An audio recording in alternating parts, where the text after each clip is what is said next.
المصطفى بلغ مقاصدنا واغفر لنا ما مضى يا واسع. بسم الله الرحمن الرحيم. Assalamualaikum warahmatullahi wabarakatuh.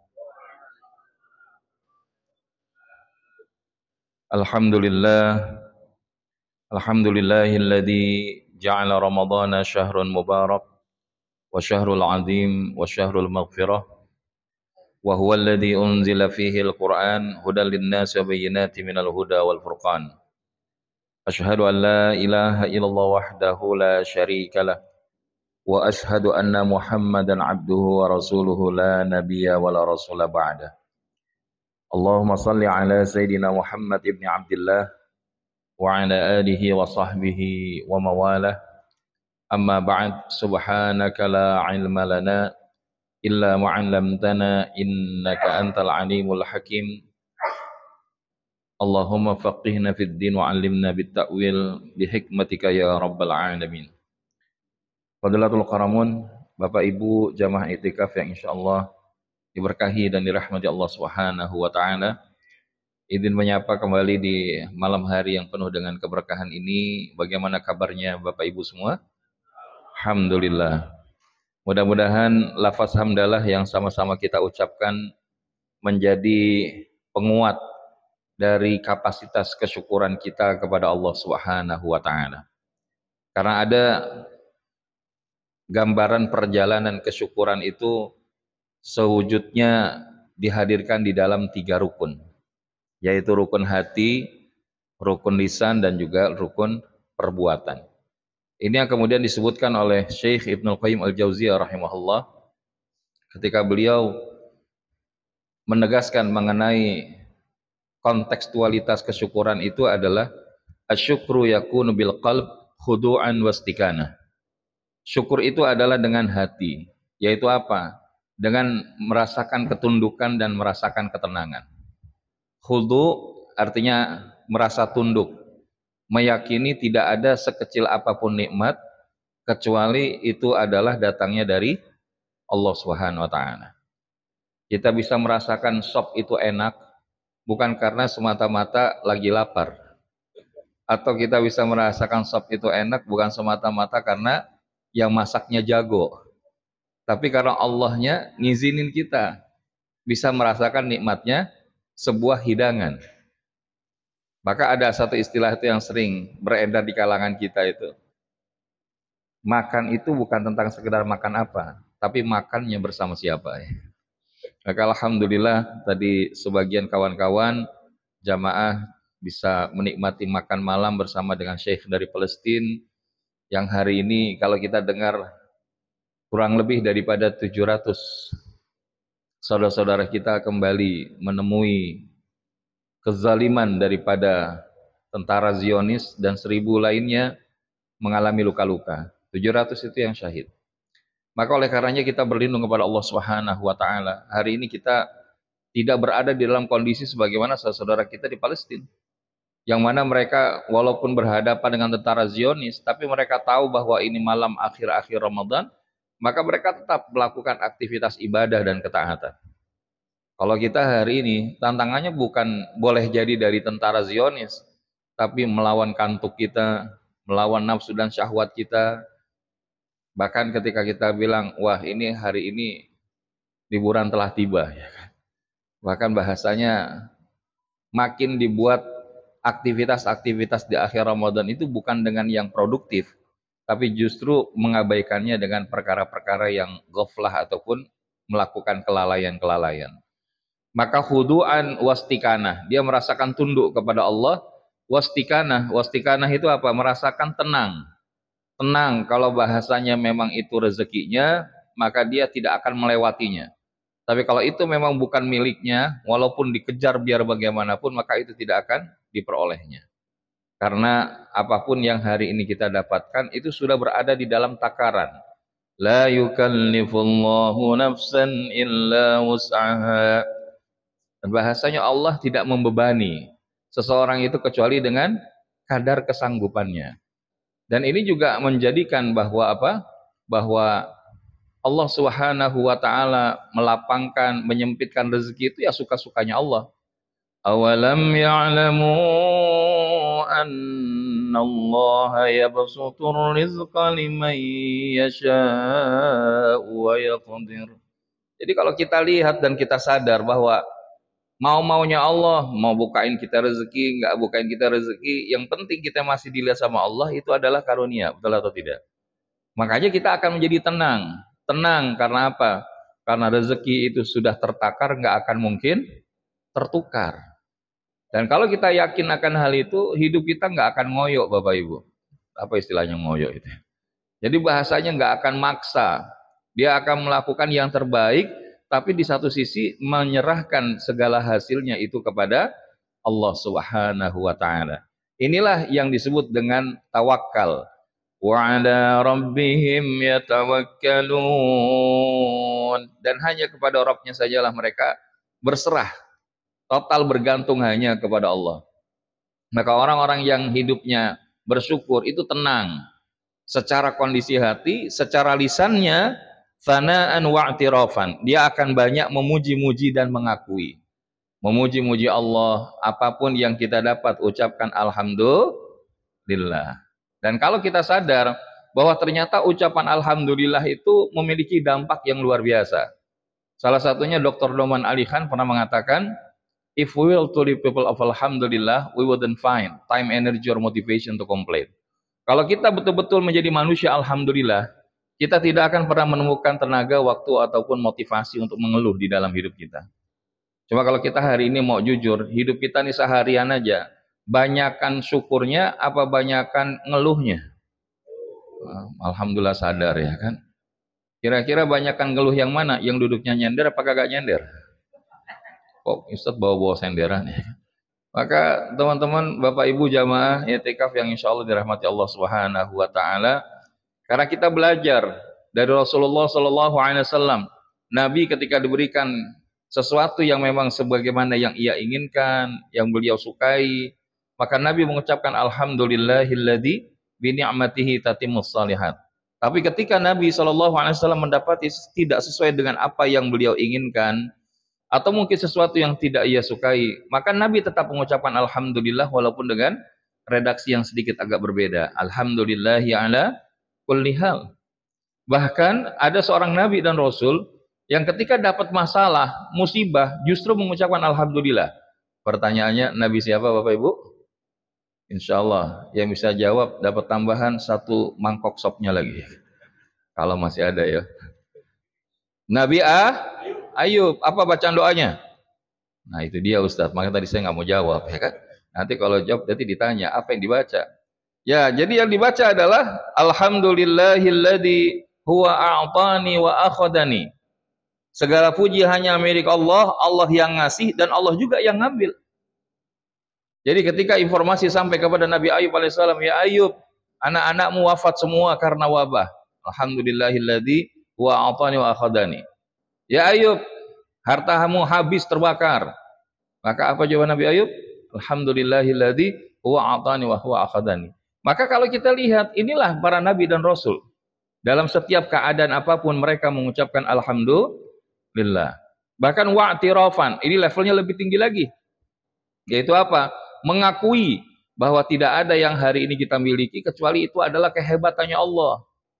Sampai sekali berNabi Sulaiman alaihissalam, ketika dia dipuji dengan segala kelebihan-kelebihan yang dimilikinya, apa yang disebut oleh Nabi Sulaiman? Hada min fadli Rabbi. Ini semua adalah kelebihan dari Tuhanku. Bahasanya Nabi Sulaiman nggak ngaku-ngaku, oh ya saya ini seorang nabi, rasul, seorang raja. Makanya bahasa semut aja saya paham. Nggak gitu.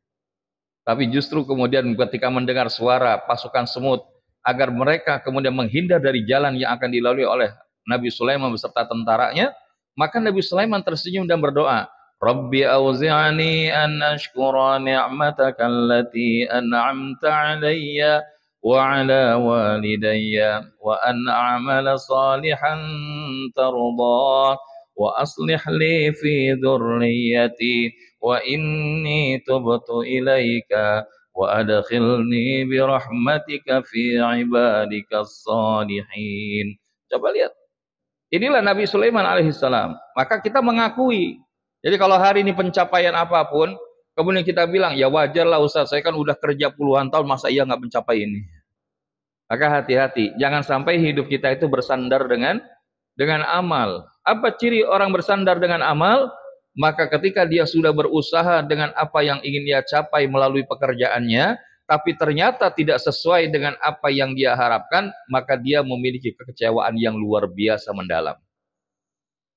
Maka inilah yang kemudian akhirnya mendatangkan berkurang harapnya kepada Allah. Allah, Ustaz nggak ngepek lah, mau itikaf, mau ngaji. Kalau kita nggak kerja keras benar-benar, maka rezeki itu nggak akan datang. Nah, ini pemahaman yang mendekati keliru.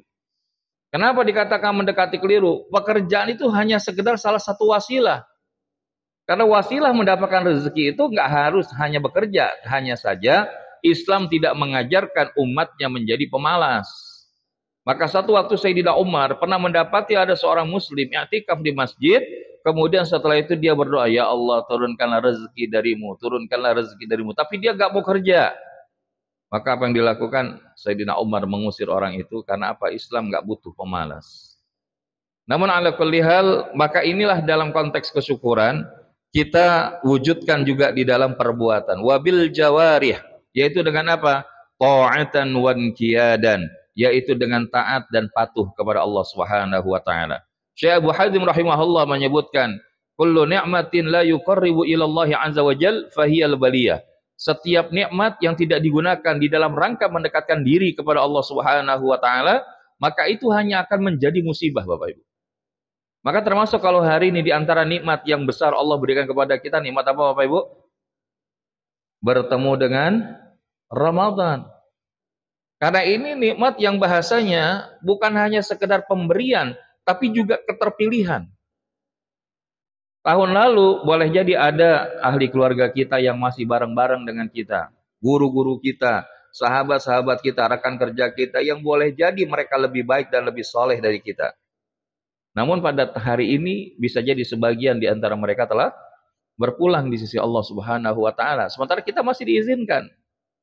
Maka ini yang kita harus maknai bahwa kita ada di Ramadan itu bukan hanya sekedar pemberian, tapi dipilih sama Allah. Tapi kalau sudah dipilih, tapi kita nggak membuat kebaikan-kebaikan di dalamnya, kita kemudian justru senang bermaksiat, cenderung melanggar perintah dan larangan dari Allah Subhanahu wa taala.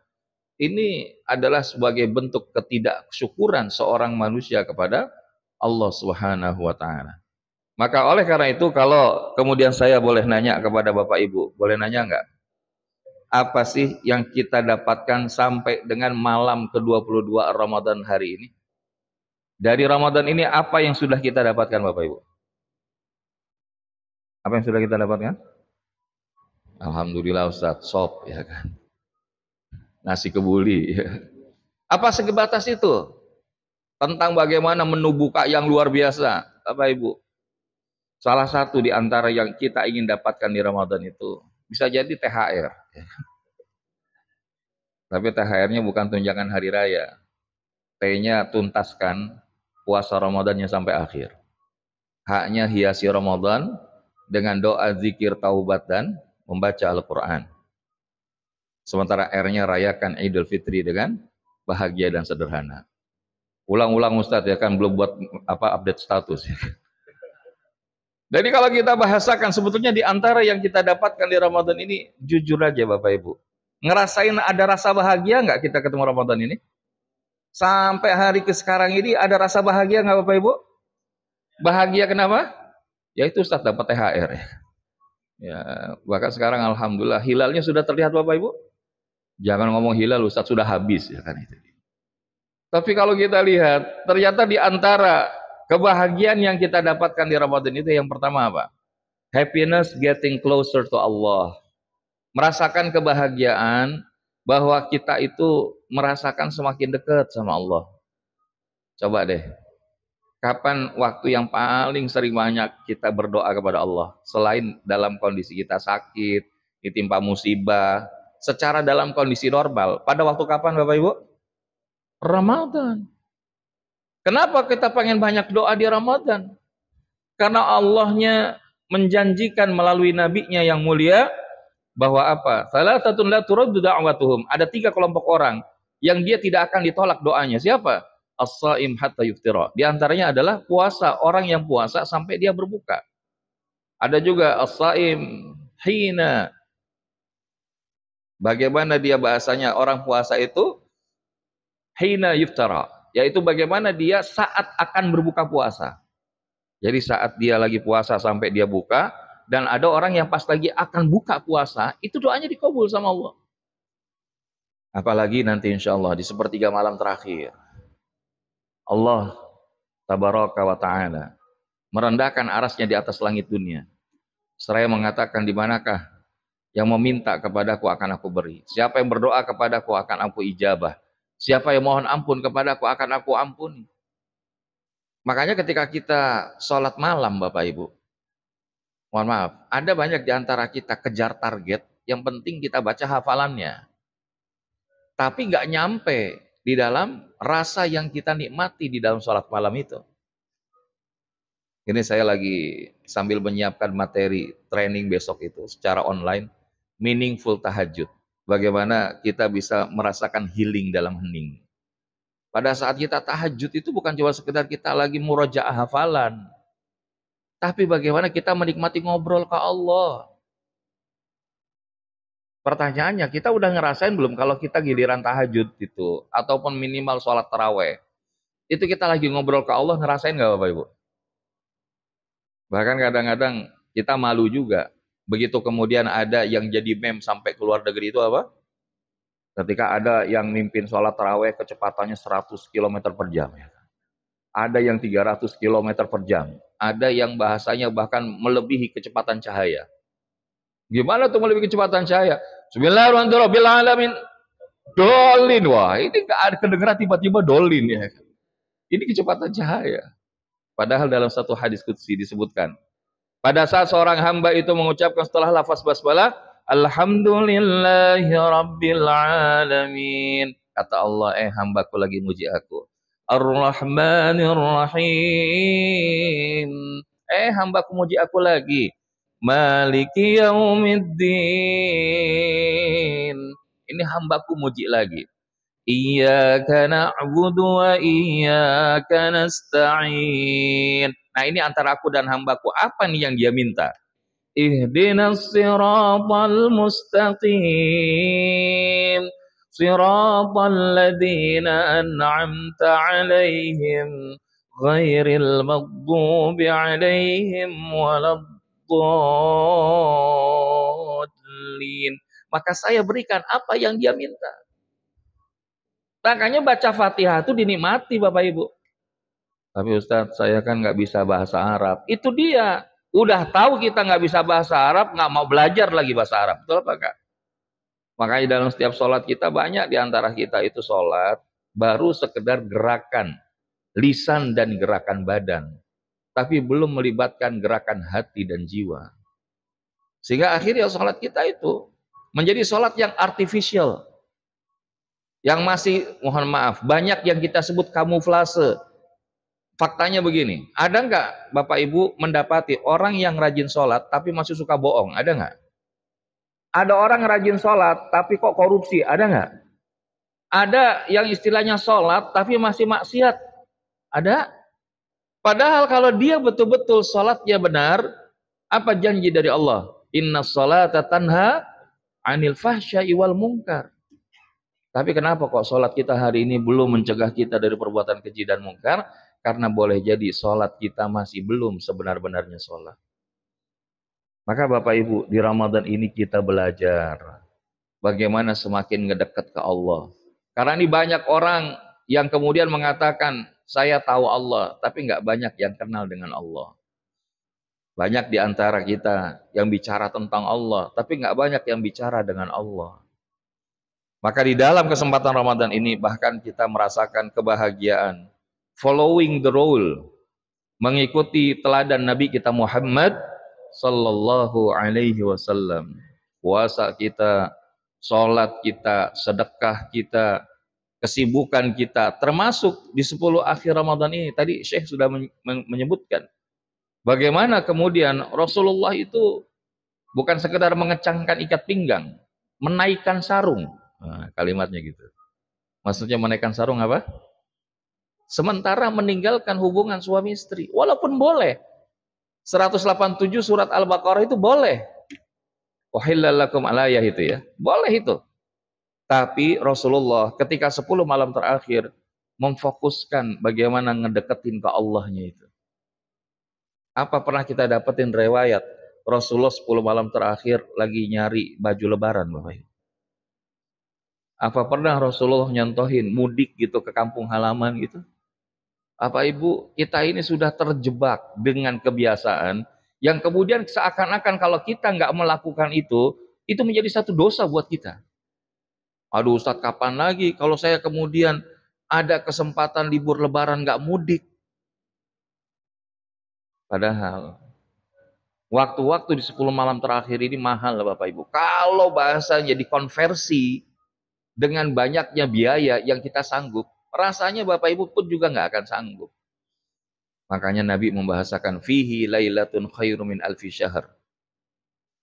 Di dalam satu bulan Ramadan itu ada satu malam yang nilainya lebih mulia daripada 1000 bulan. Makanya kita ngikutin Nabi Bapak Ibu. Nabi itu sepanjang Ramadan hadir di dalam kehidupannya selalu i'tikaf. Berdasarkan informasi Ummul Mukminin Siti Aisyah radhiyallahu anha, 10 hari 10 malam. Tapi di tahun di mana beliau wafat, maka beliau i'tikaf 20 hari. 20 hari 20 malam. Maka ini pembelajaran. Hari ini kita alhamdulillah siap i'tikaf sampai pagi Bapak Ibu. Atau sampai awal bulan Syawal. Ini udah datang ke sini nggak usah keluar lagi ya kan? Nah itu dia masalahnya Ustaz. Tapi paling nggak minimal i'tikaf ngalong ya nggak? Kita besok mungkin masih ada yang kerja, masih beraktivitas. Tapi jangan sampai kita tinggalkan sama sekali. La tadriku kullu wa la yudriku kullu. Kalau kita nggak bisa ngambil semuanya, jangan dibuang semuanya Bapak Ibu. Dan yang ketiga adalah happiness, loving kindness to others. Kita bahagia ngerasain di setiap Ramadan itu ada aja kegiatannya. Masya Allah. Termasuk apa? Berbagi kepada para yatim, berbagi kepada para du'afa.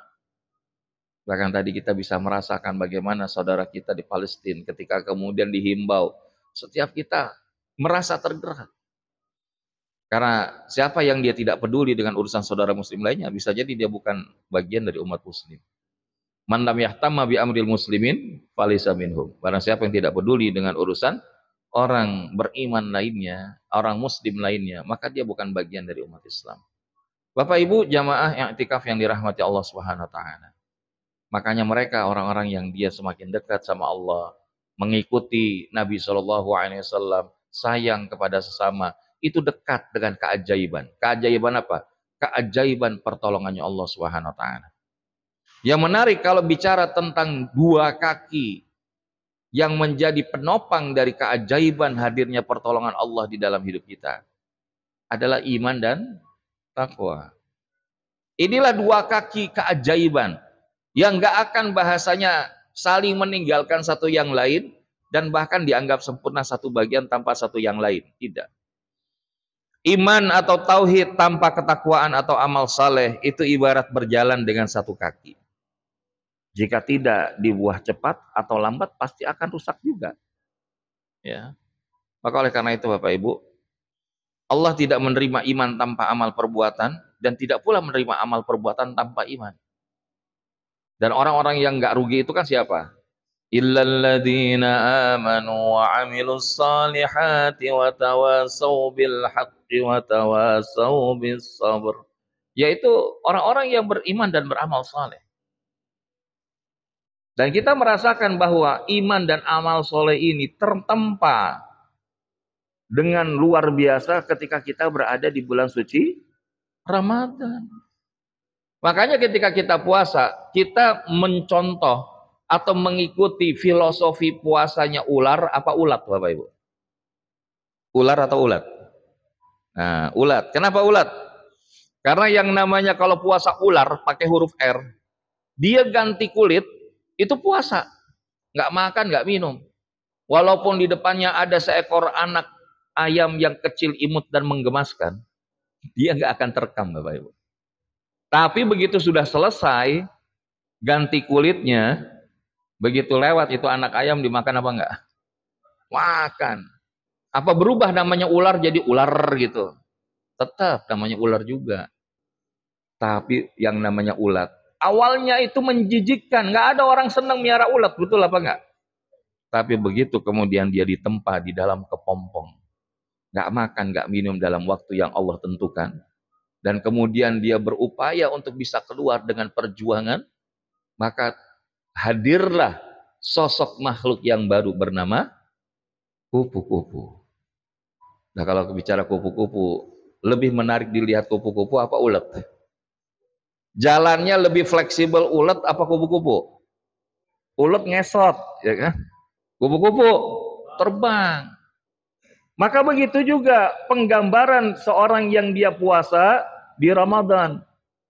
Dalam keadaan keimanannya, yang boleh jadi masih jauh juga daripada sempurna, tapi dia masih punya secerca iman, ditempa dengan puasa, aktivitas Ramadan, ujungnya itu bertransformasi la'allakum tattaqun. Ini esensi daripada ayat 183 surat Al-Baqarah. Ya ayyuhalladzina amanu kutiba alaikumus siyam kama kutiba alal ladzina min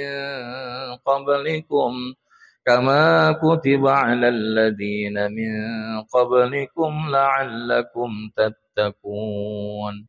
Pertanyaannya, apa pentingnya kita jadi orang takwa? Dan yang menarik, bahwa takwa ini ibaratnya energi, Bapak Ibu. Energi mengundang keajaiban pertolongan Allah di dalam hidup kita. Makanya ada 4 minimal dari sekian banyak keuntungan kita jadi orang takwa. Tapi malam ini setidaknya kita bicara ada 4 keajaiban energi takwa. Apa di antaranya Bapak Ibu? Yang pertama adalah menjadi orang bertakwa itu adalah memilih jalan keberuntungan. Wattaqullaha la'allakum tuflihun. Dan bertakwalah kepada Allah agar kalian beruntung. Ini ada kisah dari Syekh Hatim Al-Asam. Syekh Hatim Al-Asam ini punya keinginan berangkat menunaikan ibadah haji. Namun kondisinya yang sederhana, kehidupannya, ekonominya tidak sebanyak kemampuan dari orang-orang yang lainnya. Membuat beliau itu masyghul, pengen berangkat tapi kok rasanya berat. Sampai kemudian ada anaknya, usianya berapa? 5-6 tahun, anak perempuan. Ayah, kalau bahasa kitanya, abi. Kenapa abi kok rasanya gelisah sekali? Iya nak, abi pengen berangkat ke Tanah Suci. Terus? Ya, tapi kalau bahasa kita nggak ada sangunya. Terus kemudian diketawain sama anaknya. Abi, emangnya yang manggil ke Tanah Suci siapa? Allah, nak. Maka kalau Allah yang manggil, Allah yang akan mampukan. Masya Allah. Dan ini jawaban anak yang bertauhid Bapak Ibu. Maka singkatnya akhirnya Syekh Hatim Al-Asam ini siap berangkat. Walaupun dengan perbendaharaan harta benda yang sangat terbatas. Beliau kasih kebahagiaan kepada ibunya dari anaknya tadi, istrinya beliau. Sehingga kemudian dalam perjalanan Syekh Hatim Al-Asam ini didapati dalam satu rombongan itu ada seorang yang saudagar begitu, terkena sengatan kalajengking. Maka kemudian ditanya, adakah di rombongan kita ini yang bisa meruqyah? Yang bisa meruqyah daripada saudara kita yang terkena sengatan kalajengking itu. Maka kemudian ditunjuk, itu ada Syekh Hatim. Okay. Maka kemudian Syekh Hatim pun membacakan doa meruqyah daripada saudagar ini, dan dengan izin Allah tersembuhkan. Maka kemudian kata saudagar itu, wahai Syekh, udah urusan kita ke Tanah Suci biar saya yang tanggung. Masya Allah. Beres nggak tuh Bapak Ibu? Tapi di satu sisi beliau juga pikirin bagaimana anak dan istrinya. Maka memang betul anak dan istrinya itu 1 hari masih aman. 2 hari dengan perbekalan yang dititipkan masih aman. Tapi masuk hari ketiga sudah mulai kebingungan.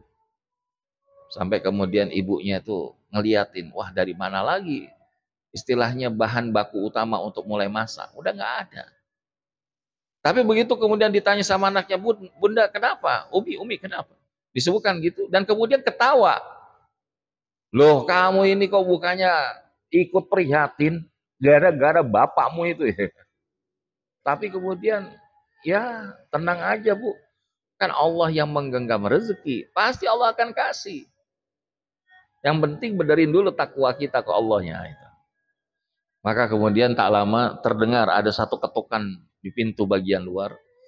Karena ternyata ada rombongan gubernur yang ketika lagi berburu di daerah itu terlalu mengejar buruannya itu terlalu dalam ke hutan. Sampai kebingungan keluar. Namun ketika mereka keluar ya mereka sampai di desa di tempat rumah Syekh Hatim ini. Maka ketika mereka mengetok pintu itu mereka cuma minta satu. Diberikan air saja. Agar kemudian bisa minum, bisa mencuci muka, dan juga memberikan minuman itu kepada hewan tunggangan mereka. Maka akhirnya dikasih. Dikasih oleh daripada putrinya Syekh Hatim Al-Asam ini. Sehingga kemudian mereka merasakan tidak lagi haus.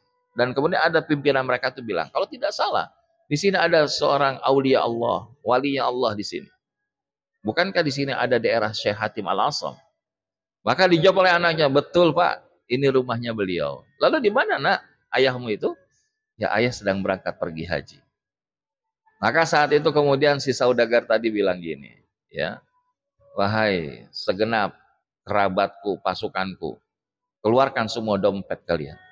Jadi dulu itu mereka pakai sabuk, di dalamnya ada batu permata, perhiasan gitu. Dan kemudian kalau kalian mengikuti apa yang aku lakukan sebagai bentuk kecintaan dan ketundukan kalian, ketaatan kalian kepadaku, maka berikan sabuk itu kepada keluarga Syekh Hatim ini. Masya Allah. Sampai kemudian ada di antara rombongan itu seorang yang memiliki kekayaan yang juga tidak sedikit bilang gini kepada anaknya, nak, ini kamu kan kalau dikasih kayak begini, gelondongan gini bahasa kita, itu bahasanya agak sulit untuk dijual. Gimana kalau kemudian saya gantikan sebenarnya sebagaimana nilainya? Oh nggak apa-apa Pak kalau begitu. Dan akhirnya kemudian ketika dikalkulasi itu cukup untuk anak itu bahkan bukan hanya SD, SMP, SMA, kuliah pun masih mencukupi. Dan akhirnya ibunya senang. Tapi begitu ibunya senang, si anak kecil itu apa? Nangis. Nangisnya kenapa? Ketika tanya, nak kamu ini giliran lagi gak ada rezeki, ketawa. Banyak rezeki, nangis. Maka beliau menjawab, masalahnya gini Bunda, kita hari ini dikasihani oleh seorang gubernur saja, sudah dicukupkan sampai dengan ketika usia saya akan sampai usia dewasa. Sementara Allah selalu memberikan nikmat itu kepada kita. Apa jadinya kalau Allah sudah menjamin? Harusnya kita nggak ada kekhawatiran. Wattaqullaha la'allakum. Nah ini gambarannya Bapak Ibu. Bahkan yang kedua, orang yang bertakwa itu akan difahamkan ilmunya. Wattaqullaha wa yu'allimukumullah wallahu bikulli syai'in alim. Dan bertakwalah kepada Allah. Allah memberikan pengajaran kepada kalian dan Allah Maha mengetahui segala sesuatu. Balik lagi ada kisah ini. Syekh Ibnu Qayyim Al-Jauziyah, bukan. Syekh Ibnu Hajar Al-Asqalani itu. Jadi Syekh Ibnu Hajar Al-Asqalani ini awalnya sama, mondok itu ikut ngaji, rasanya tuh nggak langsung masuk gitu. Sampai akhirnya beliau berpikir untuk sementara waktu keluar dari pondok. Tapi pas lagi keluar dari pondok itu terjadi kondisi hujan dan beliau meneduh di satu rumah. Lagi meneduh itu, kemudian melihat ada batu yang keras, tapi kok berlobang-lobang. Dari mana ini batu yang keras bisa terjadi lobang-lobang? Pas dilihat ke atas, oh ternyata ada tetesan air hujan yang jatuh menimpa batu itu. Dan Allah berikan ilham kepada Syekh Ibnu Hajar Al-Asqalani. Kalau batu saja bisa berlubang dengan lembutnya air, masa iya otak manusia, akal manusia nggak bisa faham-faham dengan ilmunya Allah. Dan akhirnya beliau balik lagi ke pondok dan dengan izin Allah menjadi ulama besar. Di antara kitab fenomenal yang beliau tuliskan adalah kitab Fathul Bari, itu syarah dari hadis Bukhari. Dan ini menjadi di antara kitab pegangan para ulama. Makanya hari ini termasuk insya Allah kita malam-malam mengorbankan waktu istirahat. Sebagai bentuk apa? Ya tadi, meningkatkan kualitas takwa kepada Allah, dan Allah akan fahamkan ilmu itu kepada kita.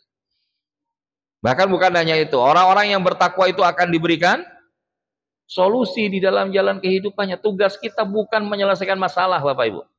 Saya suka nanya, dalam hidup kita, yang hadir hari ini ikut i'tikaf, punya masalah apa enggak, Bapak Ibu? Sedikit apa banyak? Banyakan mana? Yang nyender atau yang enggak nyender? Dan begitu masalah itu datang dalam hidup kita, mana respon duluan yang biasanya kita lakukan? Dipikirin atau dizikirin? Setelah dipikirin selesai apa enggak? Nah, setelah itu dipikirin lagi enggak? Terus selesai enggak? Terus pikirin lagi enggak? Muter aja begitu terus. Dan itulah yang kenapa menjadikan wajah seseorang terlihat lebih senior daripada usia seharusnya. Karena hidupnya kebanyakan mikir. Maka tugas kita bukan mikirin, Bapak Ibu, tapi kita zikirin dulu. Kisah Nabi Yunus alaihissalam. Begitu dalam perut ikan, apa yang dibaca Nabi Yunus? La ilaha illa anta subhanaka inni kuntu minadh dhalimin. Masya Allah, keluar dari perut ikan. Maka dalam Quran surat At-Talaq ayat 2-3, ini ada yang bilang ayat 1000 dinar. Wa may yattaqillaha yaj'al lahu makhraja wa yarzuqhu min haitsu la yahtasib. Barang siapa yang bertakwa kepada Allah, niscaya Allah akan mengadakan baginya jalan keluar dan memberinya rezeki dari arah yang tidak disangka-sangka. Makanya tugas kita itu beresin takwa kita, Bapak Ibu, dan kita pun akan dijamin hidupnya oleh Allah. Ala inna awliya Allah la khawfun alaihim wa la hum yahzanun alladzina amanu wa kanu yattaqun. Ingatlah para aulia Allah, para wali-wali Allah itu tidak ada rasa takut pada mereka dan mereka tidak bersedih hati. Yaitu siapa mereka? Yang disebut wali Allah itu apakah yang dia terus bisa terbang, Bapak Ibu? Atau ketika megang daun langsung berubah jadi apa? Uang gitu. Ternyata enggak. Yang mereka disebut sebagai wali Allah, alladzina amanu wa kanu yattaqun, yaitu orang-orang yang beriman dan senantiasa bertakwa kepada Allah Subhanahu wa taala. Maka perjalanan takwa itu bisa kita jalani dimulai dari kapan? Dari pengakuan kurang dan cacatnya kita di dalam penghambaan kepada Allah. Apa ciri penghambaan yang sebenarnya, Bapak Ibu? Ketika meletakkan P3K-nya itu hanya kepada Allah. Apa itu P3K? Perhatian, pengakuan, penghargaan, dan kasih sayang yang diharapkan itu hanya dari Allah. Nah, lalu pertanyaannya, bagaimana agar kita bisa mendapatkan keajaiban pertolongan Allah itu di Ramadan? Ini yang kita sebut dengan get the miracle. Mendapatkan keajaiban.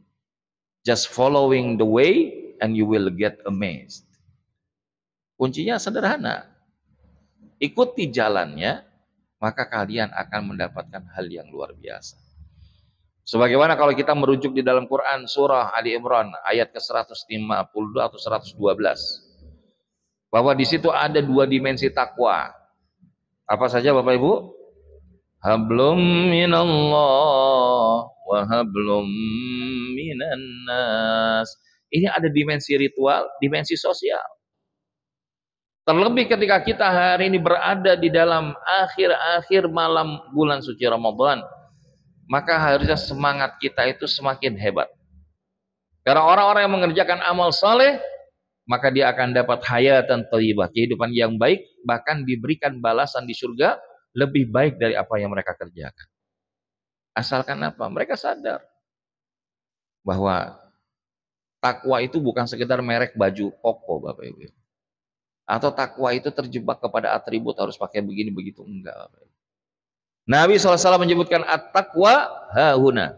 At-taqwa hahuna. At-taqwa hahuna. Takwa itu ada di sini, Bapak Ibu. Makanya sebelum kita berbicara banyak hal, maka coba kita lihat apakah indikator takwa yang disebutkan oleh Sayyidina Ali bin Abi Thalib itu sudah ada pada diri kita, Bapak. Apa 4 indikator takwa yang disebutkan Sayyidina Ali? Yang pertama adalah al-khaufu minal jalil. Apakah kita hari ini sudah semakin merasakan ada rasa takut kita ke Allah? Takut kalau diazab, takut kalau nggak menjalankan perintahnya, takut kalau melanggar larangannya. Karena nanti muaranya apa? Dia akan mengerjakan segala yang Allah perintahkan dan menjauhi daripada segala yang dilarang. Dan orang kalau takut kepada selain Allah, katakanlah sama kucing, maka begitu ada kucing, didekati atau dijauhi, Bapak Ibu? Didekati atau dijauhi? Dijauhin. Kenapa dijauhin? Takut. Tapi kalau kita takut sama Allah, kita deketin apa kita jauhin? Nah, itu dia. Maka di Ramadan ini tadi, bahagia kalau kita makin dekat sama Allah. Yang kedua apa? Al-amalu bit-tanzil. Beramal sesuai dengan petunjuk yang diturunkan. Sekarang saya pengen tanya Bapak Ibu. Al-Quran itu berapa jumlah ayatnya? Berapa jumlah ayat dalam Quran Bapak Ibu? 6.236. Ya 6666 itu kan orang tua kita dulu sama kita dulu belajar ya kan. 6.236 ayat.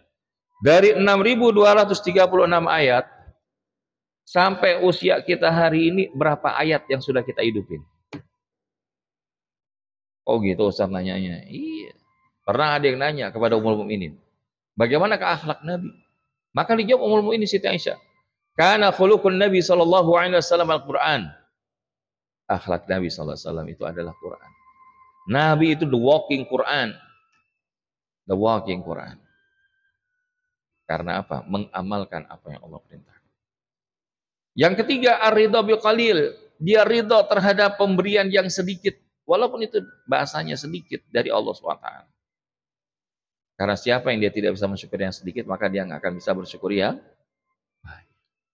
Dan yang keempat adalah al-isti'dad yaumir rahil. Dia akan mempersiapkan bekal kematian. Orang bertakwa tuh gitu. Bukan sekedar dia kemudian menyiapkan, oh nanti saya mudik itu akan bawa ini, bawa itu.